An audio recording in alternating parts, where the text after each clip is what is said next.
ಇದು ಸ್ಟ್ರೈಕ್ ಮಾಡ್ತಿರೋದು ಈಗ ಸದ್ಯಕ್ಕೆ ರಾಜ್ಯ ಮಟ್ಟದಲ್ಲಿ ಸ್ಟ್ರೈಕ್ ಮಾಡ್ತಾ ಇದ್ದೀವಿ.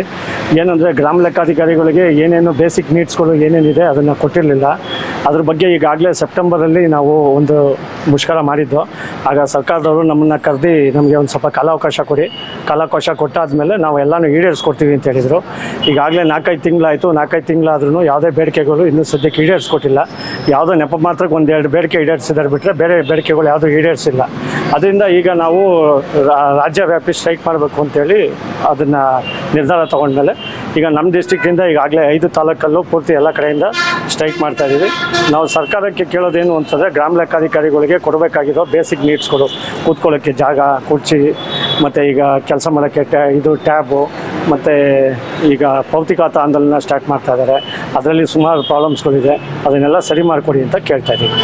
ನಾನು ರಾಮನಗರ ಜಿಲ್ಲಾ ಸಂಘದ ಗೌರವಾಧ್ಯಕ್ಷ ರಮೇಶ್ ಅಂತ ಹೇಳ್ಬಿಟ್ಟು, ನಾವು ಈ ಮುಷ್ಕರನ ಹಮ್ಮಿಕೊಂಡಿರೋ ಉದ್ದೇಶ ಏನು ಅಂದರೆ, ಕರ್ನಾಟಕದ ರಾಜ್ಯಾದ್ಯಂತ ಏಕಕಾಲದಲ್ಲಿ ಪ್ರತಿ ತಾಲೂಕಲ್ಲೂ ಎಲ್ಲ ಗ್ರಾಮಾಡಳಿತ ಅಧಿಕಾರಿಗಳು ಮುಷ್ಕರನ ಹಮ್ಮಿಕೊಂಡಿದ್ದೀವಿ.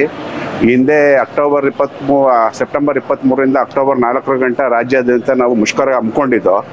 ಅದಾದಮೇಲೆ ನಮ್ಮ PRS ಅವರು ಕರೆದು ಮಾತಾಡಿ ಇದ್ರ ಬಗ್ಗೆ ನಾವೆಲ್ಲ ನೆರವೇರಿಸ್ಕೊಡ್ತೀವಿ, ನಿಮ್ಮದು ಏನೇನು ಬೇಡಿಕೆಗಳಿದ್ದಾವೆ ಎಲ್ಲ ನೆರವೇರಿಸ್ಕೊಡ್ತೀವಿ ಅಂತಲೇ ಹೇಳಿದ್ರು. ಅದಾದ 4 ತಿಂಗಳಾದ್ರೂ ಯಾವುದೇ ರೀತಿ ನಮ್ಮದು ಬೇಡಿಕೆನೇ ಈಡೇರಿಲ್ಲ. ನಮ್ಮದು ಯಾವುದೇ ರೀತಿ ನಮ್ಮ ಬೇಡಿಕೆಗಳಲ್ಲಿ 1-2 ಈಡೇರಿರ್ಬೋದು. ಒಂದು 21 ಬೇಡಿಕೆಗಳಿದ್ದಾವೆ ನಮ್ಮವು. 21 ಬೇಡಿಕೆಯಲ್ಲಿ 1-2-3 ಈಡೇರಿಸಿದ್ದಾರೆ. ಆದರೂ ಕೆಲಸದ ಒತ್ತಡದಿಂದ ನಾವು ಕಡಿಮೆನೇ ಆಗಿಲ್ಲ.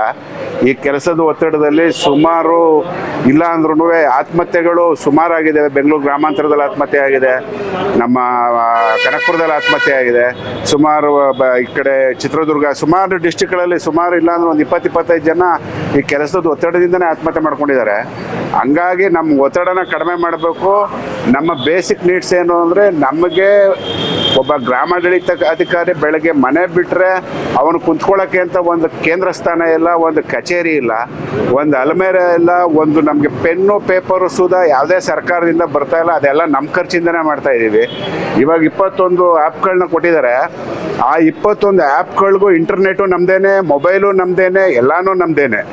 ಗ್ರಾಮ ಆಡಳಿತ ಅಧಿಕಾರಿಗಳ ಶೋಷಣೆ ಯಾವ ರೀತಿ ಆಗ್ತಾ ಇದೆ ಅಂದರೆ, ಕೆಲಸದ ಒತ್ತಡದಲ್ಲಿ ಕೆಲವ್ರಿಗೆ BP ಬಂದಿದೆ, ಶುಗರ್ ಬಂದಿದೆ, ಕೆಲವ್ರಿಗೆ ಉದಾಹರಣೆಗೆ ಇಲ್ಲಿ ನಮ್ಮ ಮನ್ಸೂರ್ ಅಂತ ಇದ್ದಾರೆ, ಅವ್ರಿಗೆ ಶುಗರ್ ಎಲ್ಲ ಬಂದಿದೆ. ಅವ್ರಿಗೆ ಈ ಥರ ಕೆಲಸದ ಒತ್ತಡದಲ್ಲಿ ನಾವು ಕೆಲಸ ಮಾಡ್ತಾ ಇದ್ದೀವಿ.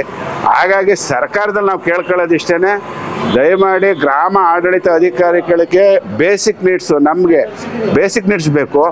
ಮತ್ತು ಮಹಿಳೆಯರಿಗೆ ಅವ್ರಿಗೆ 7 ಗಂಟೆ ಮೇಲೆ ಮೀಟಿಂಗ್ ಕರೆಯೋದು ಇವೆಲ್ಲ ಕಡಿಮೆ ಆಗಬೇಕು.